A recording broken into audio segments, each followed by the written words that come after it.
and I've got AM plus money. Got it right this time. I came close. I came close to messing up again, but Very close. we're here. Yeah, it almost slipped out. So we're here again for the final third.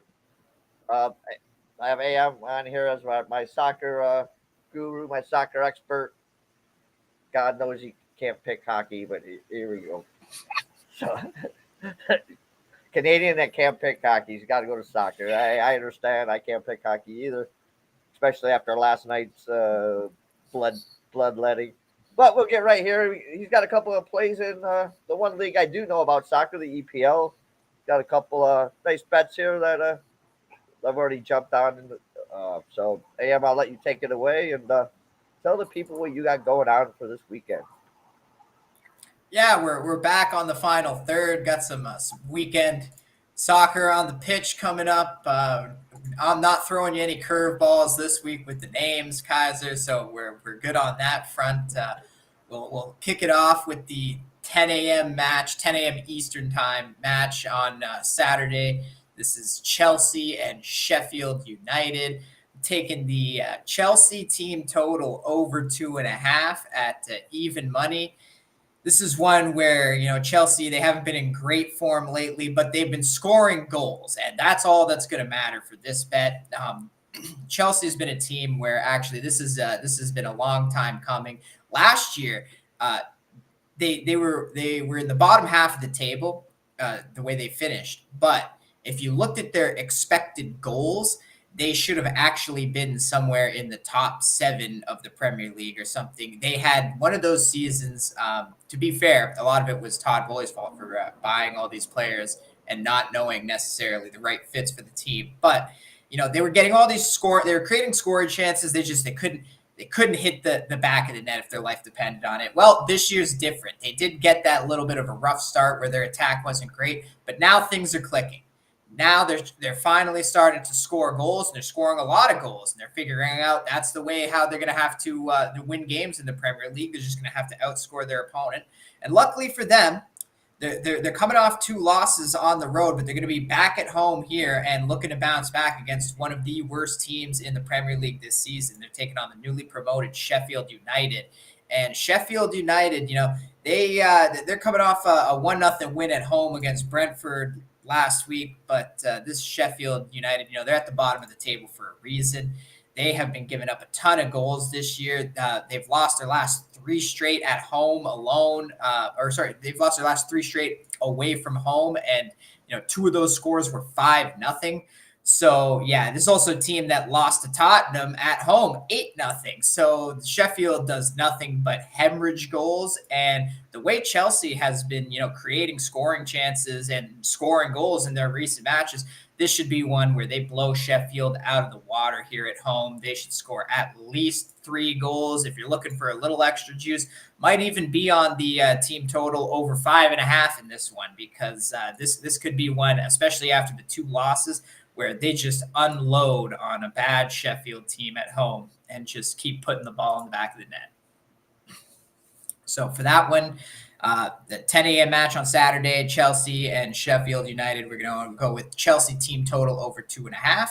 So now on to the next one for Sunday. Again, another Sunday morning match, 9 a.m. Eastern time. We have Arsenal and Brighton. And so the play we're going to be on here is both teams to score at -134. And this is one where if you have played both teams to score in every Brighton Premier League match this year, not their European competition, just Premier League matches alone, you have not lost a single bet. The both teams to score has cashed in every single Brighton match in the Premier League this season. And I don't really see that changing here. They're coming off that 1-0, that slim 1-0 win against Marseille on Thursday in Europa League. They didn't play great in that game. They were very lucky to win 1-0 with a late stoppage time goal. But in the Premier League, they've been scoring goals. And a big reason is because they don't have a good defense, and they're missing a lot of their depth right now. So they're giving up goals. And here they're going to be on the road against Arsenal, who is one of the best teams in the Premier League this year, currently sitting in 2nd place, 1 point behind Liverpool in 1st. So Arsenal's going to definitely be pushing for for a win here at home, especially since they rested some players in their midweek match in European competition. They did not need to put any effort in Champions League. They had already won the group, so they had a very lackadaisical match against PSV, which ended in a 1-1 draw. So they're going to be well rested for this one. They're going to score goals at home on this Brighton defense, especially since they're pushing to be at the top of the table. And this is going to be a classic match where Brighton's going to concede and they're going to have no choice, where they're going to have to go on the front foot and try and score if they want some points from this match. And Arsenal's defense has not been the best lately. They've actually allowed a goal in 3 of their last 4 matches. So definitely not an airtight defense. And the way Brighton's attack works, I could definitely see them scoring. That both teams to score has cashed in all their games this year.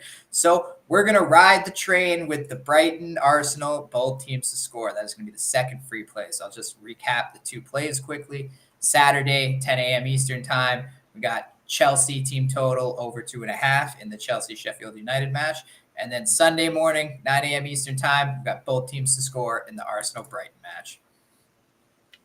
All right. Very good.